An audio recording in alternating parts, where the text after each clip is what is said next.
নমস্কার, CTVN negative প্লাসে আপনাদের সকলকে স্বাগত জানিয়ে শুরু করছি আজকের অনুষ্ঠান ডক্টর প্লাস। ডক্টর প্লাস মানে সুস্থ ও সুন্দর জীবনের সাথী। আপনারা সকলেই জানেন ডক্টর প্লাস সব সময় চায় আপনারা সকলে সুস্থ থাকুন, ভালো থাকুন। আর সেই লক্ষ্যে আমরা প্রত্যেক দিন, বিশেষ করে এই মঙ্গলবার দিন সাড়ে আটটার যে আমাদের প্রোগ্রামটা, সেখানে আমরা বেশ কিছু স্বাস্থ্য সম্পর্কিত বিষয় নিয়ে আলোচনা করে থাকি।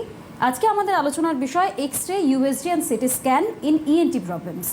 এই নিয়ে আমরা আজকে আলোচনা করব। আমরা জানি খুব স্বাভাবিকভাবে কোনো চিকিৎসা হওয়ার সময় যে ডায়াগনোসিস প্রসেস থাকে সেটা নিয়ে অনেকটা সমস্যা হয়। কোনো টেস্টের ক্ষেত্রে এক এক জায়গায় এক একটা রিপোর্ট হয়, আর যার ফলে সেটা যে মূল সমস্যা সেখানে পৌঁছতে অনেকটা দেরি হয়ে যায়, আর যার ফলে বিষয়টা অনেকটা জটিল হয়ে যায়। আর যার কারণে আমাদের একজন এমন এক্সপার্ট দরকার যার উপরে আমরা ভরসা করতে পারি। আজকে আমাদের সঙ্গে রয়েছেন doctor Raktim Mukherjee, MBBS gold medalist, MD RD PGI Chandigarh. Sir, আপনাকে অনেক স্বাগত। নমস্কার। আজকের আমাদের যেটা আলোচনার বিষয়, এই যে ডায়াগনোসিস প্রসেসের মধ্যে এই যে তিনটে ভাগ, এক্স-রে, ইউএসজি, সিটি স্ক্যান, এই যে প্রসেসগুলো, এগুলোর ইএনটি যে প্রবলেম, আমাদের মূলত নাক কান গলার যে সমস্যা, আমরা যদি ভাগে ভাগে আলোচনা করি, প্রথমে যদি কানের সমস্যায় আসি, এই তিনটে টেস্ট এর সাথে কানে কোন কোন সমস্যা জড়িত, যে কোন কোন সমস্যা এই টেস্টগুলো আমরা করতে পারবো? শুরুতেই বলে রাখি, এই যখন সিজনটা এমন, কানের সমস্যায় এই কান ভারী লাগা, কান দিয়ে জল পড়া, কান চুলকোনো, কানে ব্যথা, তো এই শীতের সময় এই সিমটমসগুলো অনেক বাড়ে, সমস্যাও দেখা দেয়। এবার আমরা কোন কোন ইনভেস্টিগেশন দেব বা কী টেস্ট করাতে হবে মূলত ডিসাইড করেন ইএনটি বিশেষজ্ঞরাই। কানের ক্ষেত্রে আলট্রাসোনোগ্রাফির খুব একটা রোল নেই, কারণ কানের বেশিরভাগটাই থাকে হচ্ছে আমাদের স্কালবোন বা অস্থির ভেতরে। অস্থি থাকলে সেখানে সোনোগ্রাফিতে কিছু দেখা যায় না। যেটা দরকার কানের ক্ষেত্রে সবচেয়ে ইম্পর্টেন্ট সেটা হলো একটি সিটি স্ক্যান, যেটাকে আমরা HRCT বা হাই রেজলিউশন সিটি বলি। আগে যখন সিটি ছিল না তখন কান দিয়ে জল বা পুঁজ পড়ার ক্ষেত্রে সেক্ষেত্রে আগে এক্স-রে করা হতো। এক্স-রেতে আমরা একটি কন্ডিশন দেখতে পারতাম যাকে আমরা ম্যাস্টোয়েডাইটিস বলি। সেটা কানের ভেতর কোনো ইনফেকশন থাকলে কানের পেছনে যে অস্থি থাকে বা কানের পেছন ভাগে সেখানে কিছু এয়ার সেল থাকে, সেই এয়ার সেলসে যখন পুঁজ বা জল জমে সেটাকে আমরা ম্যাস্টোয়েডাইটিস বলি। ওই অস্থির ভাগটাকে ম্যাস্টোয়েড বলা হয়, তার কোনো ইনফ্লামেশন হলে ম্যাস্টোয়েডাইটিস। আগে যখন সিটি ছিল না তখন তা দিয়ে আমরা একটা আন্দাজ করতে পারতাম। সিটি আসার পরে একটা বৈপ্লবিক পরিবর্তন এসছে, কানের ভেতরের ম্যাক্সিমাম প্রবলেমই সিটিতে ধরা পড়ে, ইনফেকশন রিলেটেড থেকে শুরু করে অ্যালার্জি রিলেটেড। তো কানের ক্ষেত্রে যখন আমরা আলোচনা শুরু করলাম, এক্ষেত্রে আমাদের কিন্তু মনে রাখতে হবে city is the best HRCT। তা না হলে আমরা MRI করাতে পারি কিছু বিশেষ ক্ষেত্রে, কিন্তু সিটি স্ক্যান এমন একটি পরীক্ষা, হাই রেজলিউশন সিটি, তার মাধ্যমে কানের বেশিরভাগ সমস্যায় কিন্তু আমরা ধরতে পারি। একদমই, এই বিষয় নিয়ে আমরা আরও একটু বিস্তারিত আলোচনা করব। তবে তার আগে জানিয়ে রাখি যে আমাদের টিভি স্ক্রিনের নিচে একটি হেল্পলাইন নাম্বার যাচ্ছে, সেখান থেকে আপনারা একদম সরাসরি কথা বলতে পারেন। সরাসরি কথা বলুন বলে একটি নাম্বার যাবে, সেই নাম্বারে আপনারা ফোন করতে পারেন। আর এই মুহূর্তে ডক্টরের সাথে একেবারে সরাসরি কথা বলতে পারেন। শুধু এই বিষয় নয়, যে কোনো সমস্যা নিয়ে আপনারা ফোন করতে পারেন, ডক্টরের সঙ্গে কথা বলতে পারেন, তার যে পরামর্শ সেগুলো আপনারা নিতে পারেন। আবারও আলোচনায় ফিরি। আমরা কানের বিষয়ে জানলাম। এবার যেহেতু ইএনটি আমাদের প্রবলেম, এরপর যদি আমরা নোজে আসি, এই যে টেস্টগুলো রয়েছে সেগুলোর ভূমিকা কি রয়েছে? নোজের কোন ক্ষেত্রে এই টেস্টগুলো প্রয়োজন? নাকের সঙ্গে একটি আমাদের তার পাশে আমাদের অস্থিবোনের মধ্যে, মুখের যে অস্থিগুলোর মধ্যে আছে কিছু এয়ার ক্যাভিটি বা বায়ুকোষ্ঠ থাকে, যেগুলোকে আমরা সাইনাস বলি। তো নাক আর প্যারানেজাল সাইনাসেস এটা একটা ইউনিট হিসাবে একে গণ্য করা হয়। They are considered as a unit. তো নাকের সমস্যা মানে নাকের সমস্যা সঙ্গে সাইনাসের সমস্যা সবগুলো মিলেমিশে অনেক সময় একই সমস্যার নাকের মধ্যেও কিছু সিমটমস আসে, সাইনাস রিলেটেড প্রবলেমের জন্য নাকে সিমটমস আসে। তো নাক আর প্যারানেজাল সাইনাস সবসময় আমরা একসাথে ধরি। তো যেমন বললাম, এখন এই সিজনে অ্যালার্জি থেকে অ্যালার্জিক রাইনাইটিস কিংবা কোনো সর্দি কাশি, সামান্য ভাইরাল রাইনাইটিস, এগুলো কমন ইএনটি প্রবলেম। এর সঙ্গে রাইনাইটিসের সঙ্গে আমরা দেখি যে সাইনাসেও ইনফ্লামেশন হয়, যেটাকে সাইনোসাইটিস বলা হয়। তো সাইনোসাইটিস একসঙ্গে হয় বেশিরভাগ ক্ষেত্রেই। যারা ক্রনিক্যালি সাইনাস ডিজিজে ভোগেন, যে সাইনোসাইটিস, তাদের ক্ষেত্রে শীতের সময় এই জিনিসগুলো বাড়ে।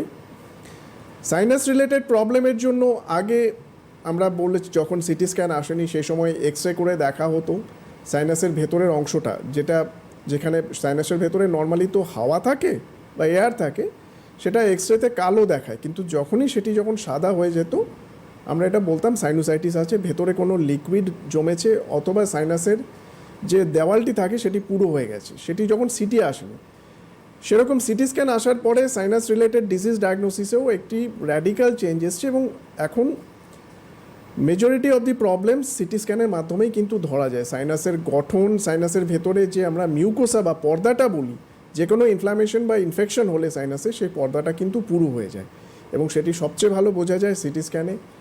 সাইনাসের বাইরে যে দেওয়ালগুলো সেগুলো অস্থি দেওয়াল থাকে, তার মধ্যে কোনো চেঞ্জেস আছে কি না। সাইনোসাইটিস হলে সেই সাইনাস, আমাদের যে বায়ু প্রকোষ্ঠ বা সাইনাসেস আছে তার একটি ড্রেনেজ পাথওয়ে থাকে, যার মাধ্যমে যে সাইনাসের যে তরলটি নিঃসরণ হয় সেটি একটি বেরিয়ে যাওয়ার একটি রাস্তা থাকে নাকের মাধ্যমে। তো সেগুলো এই ঠান্ডা বা সর্দি কাশিজনিত যখনই এই দেওয়াল পুরো হয় সেই আউটলেটগুলোও কিন্তু বন্ধ হয়ে যায়, সেক্ষেত্রে তখন তরলটি বেরোনোর সুযোগ পায় না, সেখানে জমতে যেটা কোনো কিছু জমলেই ওখানে ইনফেকশনটি হয় এবং সেটা সাইনোসাইটিসের আকার নেয়। তো এই ড্রেনেজ পাথওয়ে সঙ্গে যে নাকের অস্থি, তার কি স্ট্রাকচার, তার কোনো রিলেটেড, নাকের অনেকের যে সেপ্টাম বা নাকের যে মধ্যচ্ছদা মাদের সেটা অনেকের ব্যাকা থাকে, একটু ডেভিয়েশন থাকে, বেশিরভাগ ক্ষেত্রে দেখা এটা সিটি স্ক্যানের মাধ্যমেই আমরা ধরতে পারি যে ডেভিয়েশনটা আছে। সেই ডেভিয়েশন একদিকে ডেভিয়েশন হয়ে যাওয়ার জন্য সেটি যে সাইনাসের যে আউটলেট তার উপরে কোনো চাপ সৃষ্টি করছে কিনা, যার জন্য সাইনাসের ড্রেনেজ পাথওয়েটি বন্ধ হয়ে গেছে, অথবা এছাড়া সাইনাসে আর কোনো অ্যাবনর্মালিটি, নাক বা সাইনাসে কোনো পলিপ, কোনো রকম টিউমার আছে কিনা, সব কিছুই কিন্তু সিটি স্ক্যানের মাধ্যমে ধরা যায়। তো বলতে পারি এক কথায় এখন আর এক্সরের ওপরে ভরসা করেন, কোনো রকম ডাউট বা সন্দেহ কিছু হলেই ইএনটি বিশেষজ্ঞরা কিন্তু আগে একটি সিটি স্ক্যান সাইনাসের পরামর্শ দেন। আচ্ছা, আমি আবারও একবার আলোচনায় ফিরবো, তবে তার আগে আবারও একবার বলবো যে আপনারা এই মুহূর্তে আমাদের এই অনুষ্ঠানে ফোন করতে পারেন, ডক্টরের সাথে একেবারে সরাসরি কথা বলতে পারেন। আমাদের টিভি স্ক্রিনের নিচে দেখুন একটি নাম্বার যাচ্ছে, সরাসরি কথা বলুন, সেখানে সেই নাম্বার ডায়াল করে আপনারা সরাসরি আমাদের ডক্টরের সঙ্গে কথা বলতে পারবেন, তার পরামর্শ নিতে পারবেন। শুধু ইএনটি সংক্রান্ত বিষয় নয়, যে কোনো বিষয়ে আমরা আজকে আলোচনা করব। আপনারা ফোন করতে পারেন, কথা বলতে পারেন, পরামর্শ নিতে পারেন। আবারও একবার আলোচনায় ফিরবো ডক্টর। নাক কান তো হলো, এবার যদি গলার বিষয়ে আসা যায়, গলার কোন সমস্যার ক্ষেত্রে এই ধরনের টেস্ট হয়? গলার ক্ষেত্রেও গলার ক্ষেত্রে যেটা বলে রাখি, এখানেই আলট্রাসোনোগ্রাফির একটি বড় রোল আছে। গলার ক্ষেত্রে মূলত গলার যেসব মানে যে স্ট্রাকচারগুলোর জন্য আলট্রাসোনোগ্রাফি খুব ইম্পর্টেন্ট, তার মধ্যে মোস্ট ইম্পর্টেন্ট হলো থাইরয়েড গ্ল্যান্ড, যেটি আপনারা জানেন আমাদের যে হাইপোথাইরয়েড বা হাইপারথাইরয়েডের সমস্যা থাকে, এই থাইরয়েড গ্ল্যান্ড রিলেটেড যারা অনেকেই থাইরয়েডের ওষুধ খান, যারা বলে আমার থাইরয়েড আছে, কিছুই না, থাইরয়েড গ্ল্যান্ড কার্যক্ষমতা কমে গেছে, যেখানে হাইপোথাইরয়েডিজম অথবা থাইরয়েড হরমোন বেশি বেরোচ্ছে, হাইপারথাইরয়েডিজম। এবার তার রিলেটেড থাইরয়েড গ্ল্যান্ডে কী কী চেঞ্জেস আসছে, যেমন ধরুন সবচেয়ে প্রথমে বলি, কমন যেটা হয় থাইরয়েড গ্ল্যান্ড ফুলে যাওয়া বা যাকে গয়টার বলা হয়, সে গয়টার হয়। গয়টারের জন্য দায়ী হচ্ছে থাইরয়েড গ্ল্যান্ডে কিছু নডিউল হয়, বড় কিছু নডিউল হয়। সেই নডিউলের ক্যারেক্টারগুলো কীরকম সেটা কিন্তু আলট্রাসোনোগ্রাফির মাধ্যমে সবচেয়ে ভালো বোঝা যায়। তাই এখনকার দিনে যদি কোনো পেশেন্ট যিনি হাইপোথাইরয়েডিজমে ভুগছেন, তাকে কিন্তু রুটিনলি অনেক হরমোন বিশেষজ্ঞ বা ইএনটি ডক্টর একটি গলার আলট্রাসোনোগ্রাফি প্রেসক্রাইব করে থাকেন থাইরয়েড গ্ল্যান্ডটি দেখার জন্য। তার মধ্যে কি গয়টার আছে অথবা কোনো নডিউল আছে। এবার নডিউলেরও ভাগ আছে, যার বেসিসে আমরা একটি ক্লাসিফিকেশন বা টাইরয়েড স্কোরিং দিই। এই ক্লাসিফিকেশনের ওপরে স্কোরটি যদি 3-এর ওপরে হয়ে যায় টাইরয়েড স্কোর, সেক্ষেত্রে কিন্তু সেই নডিউলটি যেটা আছে ওটা একটি সাসপিশিয়াস ক্যাটাগরি বা সন্দেহজনক ক্যাটাগরিতে পড়ে। সেক্ষেত্রে কিন্তু টিস্যু স্যাম্পলিং ওই নডিউল থেকে এফএনএসি বা সূঁচ ফুটিয়ে ওই টিস্যু বা রসটি বের করে পরীক্ষাতে দিতে হবে। সেক্ষেত্রে ক্যান্সারের আমাদের সম্ভাবনাটা বেড়ে যায় টাইরয়েড স্কোর যদি 3-এর উপর হয়। তো থাইরয়েড গ্ল্যান্ডে যে কোনো নডিউল সেটি বিনাইনও হতে পারে অথবা ম্যালিগনেন্ট হতে পারে। তো ultrasonography is the best investigation, যার মাধ্যমে টাইরয়েড ক্যাটাগরিতে আমরা পরবর্তীকে কি করব, যে ওখানে স্যাম্পলিং করা হবে না অবজারভেশনে রেখে দেবো, এটা ডিসাইড করা যায়। এ তো গেল থাইরয়েড গ্ল্যান্ডের কথা। এছাড়াও থাইরয়েডে আরও কিছু জিনিস আছে, যারা হাইপোথাইরয়েডিজমে ভোগেন, থাইরয়েডাইটিস বলে একটি সমস্যা আছে, মোস্ট কমন কজ, যেটা এই হাইপোথাইরয়েডিজমের, যার জন্য পেশেন্টদের এলট্রক্সিন জাতীয় ওষুধ খেতে হয়। তো সেই থাইরয়েডাইটিসেরও পিকচার আমরা কিন্তু পেতে পারি আলট্রাসোনোগ্রাফির মাধ্যমে। এরপরে আসি প্যারোটিড আর আমাদের যেটা এই লালাগ্রন্থির সমস্যা, যেটা স্যালাইভারি গ্ল্যান্ডসের প্যারোটিড সাবম্যান্ডিবুলার, এই গ্ল্যান্ডগুলোর যেহেতু সুপারফিশিয়াল স্ট্রাকচার, এগুলোর সমস্যাও কিন্তু তার মধ্যে স্টোন, কোনো টিউমার, কোনো ইনফেকশন, সব কিছুই আলট্রাসোনোগ্রাফি। তো নেকের ক্ষেত্রে আলট্রাসোনোগ্রাফির একটা বড় রোল আছে। আরেকটি কথা না বললেই নয়, যে কোনো রকম গলার ইনফেকশনে, সেটা ফ্যারিঞ্জাইটিস হোক, গলার ল্যারিঞ্জাইটিস হোক, যে কোনো রকম ইনফেকশনে শরীরের নিয়ম অনুযায়ী আমাদের যে লিম্ফ নোডস যেগুলো আছে, লসিকা গ্রন্থি আমরা যেগুলো বলি গলায়, সেগুলো কিন্তু ইনফেকশনের রেসপন্সে বাড়ে। তো কতটা বেড়েছে, লিম্ফ নোডসগুলোর অবস্থা কি, সেটা কিন্তু আলট্রাসোনোগ্রাফির মাধ্যমে খুব সুন্দর বোঝা যায়। এবার লিম্ফ নোড বাড়ারও কারণ হতে পারে, অনেকের গলায় বুঝতে পারে না যেহেতু কোথাও শরীরে কোথাও টিবির অসুখ বাধা বেঁধেছে কিনা, সেখানেও কিন্তু লিম্ফ নোড বাড়ে এবং সেক্ষেত্রে লিম্ফ নোডের ক্যারেক্টারটা অন্যরকম হয়, নেক্রোসিস থাকে তাতে। তো নেক্রোসিস হয়েছে কি হয়নি, লিম্ফ নোডের সাইজ কি, তার ফিচার কি, সব কিছুই আলট্রাসোনোগ্রাফির মাধ্যমে ধরা যায়। তো এক কথায় বলতে গেলে আলট্রাসোনোগ্রাফি অনেকটা পার্ট কভার করে নেকের। এরপরে যেটা রোল আসে সেটা হচ্ছে সিটি স্ক্যান, ভেতরের স্ট্রাকচারগুলো দেখতে। থাইরয়েড গ্ল্যান্ড ছাড়াও আরও আমাদের যে খাদ্যনালীর ভেতরে, শ্বাসনালীর ভেতরে সমস্যা, ল্যারিংসের সমস্যা, ষড়যন্ত্রের সমস্যা, তার মধ্যে কোনো টিউমার কি, প্যারালিসিস কি হয়েছে, সেগুলো দেখতে গেলে কিন্তু তখন আমাদের সিটি স্ক্যানের সাহায্য নিতে হয়। এবং আলট্রাসোনোগ্রাফি, এই সিটি স্ক্যান, তার মধ্যে নেক, এই দুটো পদ্ধতিতে আমরা কিন্তু নেকের অনেক প্রবলেম আমরা ধরতে পারি। তারপরে আসে এমআরআই, কেউ কোনো কোনো বিশেষজ্ঞ এমআরআই প্রেফার করেন, সেটা কি সমস্যা হচ্ছে তার উপর নির্ভর করে। বেশ, এই যে আমরা আজকে 3টে বিষয় নিয়ে আলোচনা করলাম, এই যে কানের ধরুন, এই যে শীতকাল বিশেষ করে অনেক সময় কুয়াশা থেকেও নাক কানে অনেক সমস্যা হয়, সেগুলো কোন পর্যায় পর্যন্ত গেলে এই ধরনের আমরা প্রেসক্রাইব করেন আপনারা যে এই ধরনের টেস্ট করতে হবে? এটা জেনারেলি নির্ধারণ করেন যিনি ইএনটি বিশেষজ্ঞ, পেশেন্ট যার ট্রিটমেন্টে আছেন তিনি ডিসাইড করেন। তার কাছে পেশেন্টের হিস্ট্রিটি থাকে যে পেশেন্ট কতদিন ধরে এই সমস্যায় ভুগছে, তার কি সিজনাল কোনো হিস্ট্রি, মানে সিজন চেঞ্জের সময় অথবা উইন্টার সিজনের সময় সমস্যাগুলো বাড়ছে কিনা, সঙ্গে অ্যাসোসিয়েটেড কি আছে। তো পেশেন্ট যার পরামর্শ নেই সেই ইএনটি বিশেষজ্ঞরাই কিন্তু আগে ডিসাইড করেন যে আমি কোন পরীক্ষাটি করব, যে সিটি স্ক্যান করাবো অথবা তার রিলেটেড অন্য কোনো আগে ব্লাড টেস্ট করে পরে সিটি স্ক্যান দেখব। এবার কোন পর্যায়ে গিয়ে এটা করবেন এটা সম্পূর্ণভাবে কিন্তু তার উপরে, যিনি পেশেন্টের প্রাথমিক চিকিৎসক বা যে ইএনটি বিশেষজ্ঞ দেখছেন তিনি এটা ডিসাইড করবেন। আমরা রেডিওলজিস্ট হিসাবে যখন পেশেন্টের টেস্ট হয় আমরা তখন সেটা রিপোর্ট করব, আমাদের কাজ ওটুকুই। কিন্তু কোন পর্যায়ে করাতে হবে বা আমরা রিপোর্ট দেওয়ার পরে তার কি চিকিৎসা হবে তার কিন্তু পুরোটাই দায়িত্ব যিনি প্রাথমিক চিকিৎসক। স্যার, আরও একটা বিষয়, মানে আমরা দেখেছি বহু ক্ষেত্রে যে কোনো রোগের ক্ষেত্রেই এই যে টেস্টগুলো হচ্ছে, অনেক ক্ষেত্রে এক একটা জায়গায় এক এক রকম রিপোর্ট আসে, এই বিষয়টা কেন হয়? খুবই রেলিভেন্ট প্রশ্ন। এটা যে ইনভেস্টিগেশন মোডালিটিসগুলো সাবজেক্টিভ, পার্টিকুলারলি আলট্রাসোনোগ্রাফিটি আমরা একটি সাবজেক্টিভ বলি। সাবজেক্টিভ এই কারণে যিনি করছেন তার এক্সপার্টাইজ, তার এখানে পর্যবেক্ষণ ক্ষমতা, এগুলোর উপরে কিন্তু ডিপেন্ড করছে। কারণ আলট্রাসোনোগ্রাফি যিনি পেশেন্টকে সেই সময় দেখছেন, সেই সময়ে পেশেন্টের কী অবস্থা, তার চোখে কী ধরা পড়ছে, এটি কিন্তু সবচেয়ে ইম্পর্টেন্ট। এবার হতে পারে কোনো কোনো ক্ষেত্রে বা হতে পারে তাড়াহুড়োর জন্য, হতে পারে তার এক্সপার্টাইজ বা কোনো কিছুর জন্য এই প্রবলেমটি ধরা পড়লো না, সেটি অন্য জায়গায় গিয়ে কোথাও ধরা পড়ে যায়। চিকিৎসা ক্ষেত্রে এর জন্য একটু চিকিৎসকদের সমস্যা হয় বটে, কিন্তু আমাদের এগুলো মেনে নিতে হয়, অনেক সময় হতে পারে। এখন সেক্ষেত্রে যেটা হচ্ছে আলট্রাসোনো, এটা অনেকটাই তো যেহেতু এটা সাবজেক্টিভ এবং হিউম্যান এররের চান্সটাও এখানে বেশি থাকে, তো কেউ বলতে পারবে না যে আমি করলে মানে এটা 100% পারফেক্ট হবে। প্রত্যেকের ক্ষেত্রে ভুলভ্রান্তির একটু সম্ভাবনা থেকেই যায় এবং কিছু কিছু ক্ষেত্রে সেটা ক্রিটিক্যাল হয়ে যায় অবশ্যই। তবে হ্যাঁ, এটি সম্পূর্ণভাবে চিকিৎসকের উপর, যিনি চিকিৎসা করছেন তার উপর ডিপেন্ড করে যে তিনি রিপোর্টটি দেখে কী বুঝছেন।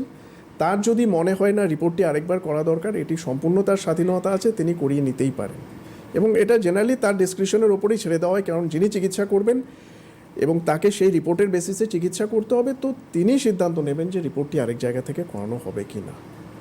আচ্ছা, সেক্ষেত্রে কি স্যার মানে এরকম হয় যে সত্যি অনেকটা ভুল থেকে যাচ্ছে কোনো রিপোর্টে, আর কোনো রিপোর্টে একদমই মানে আগের রিপোর্ট থেকে বদলে যাচ্ছে? ফাইন্ডিংসের হেরফের তো এটা হতে পারে, যেহেতু এটা হিউম্যান এরর, এটা থাকতেই পারে। তবে আমার কাছে যখন পেশেন্ট আসছে তখন আগে কি হয়েছে না আমি যেটা দেখছি আমাকে সেটাই রিপোর্টে লিখতে হবে। আগে কি হয়েছে তার কোনো প্রাসঙ্গিকতা আমার কাছে নেই। রিপোর্ট, কারণ আমার কাজ হচ্ছে যে পেশেন্ট যখন আমি দেখছি আমি যেটা পাচ্ছি সেটা রিপোর্টটা যেন ঠিকঠাক হয় এবং যিনি চিকিৎসা করছেন বা ক্লিনিশিয়ান তার যাতে সুবিধা হয় এবং ট্রিটমেন্টে যেন পেশেন্টের কোনো রকম অসুবিধা না হয়। তো আমি যখন পেশেন্ট আমার কাছে আসছে আমি দেখব যে আমি আমার কাজটা ঠিক করে করছি কি না, আগে কি হয়েছে রিপোর্ট হয়েছে সেটা নিয়ে আমার কোনো মাথা ব্যথা নেই। সেটি চিকিৎসক বা যিনি চিকিৎসা করছেন তার এটা হতে পারে যে তিনি দেখতে পারেন এবং তার চিকিৎসার ক্ষেত্রে যা হতে পারে তিনি, এবং বললাম যে সম্পূর্ণ স্বাধীনতা তার, তিনি যদি মনে করেন যে রিপোর্টটি আরও কোথাও করাতে হবে তো সেটি তিনি করতেই পারেন, কারণ চিকিৎসা তাকে করতে হবে। তো একটি সঠিক রিপোর্টের উপর চিকিৎসা করার দায়িত্ব তার। কিন্তু আমি অ্যাজ রেডিওলজিস্ট যখন আমার কাছে পেশেন্ট আসছে আমার কাজ হচ্ছে আমি যেটা দেখতে পাচ্ছি আমি সেটা রিপোর্টে লিখে দেব।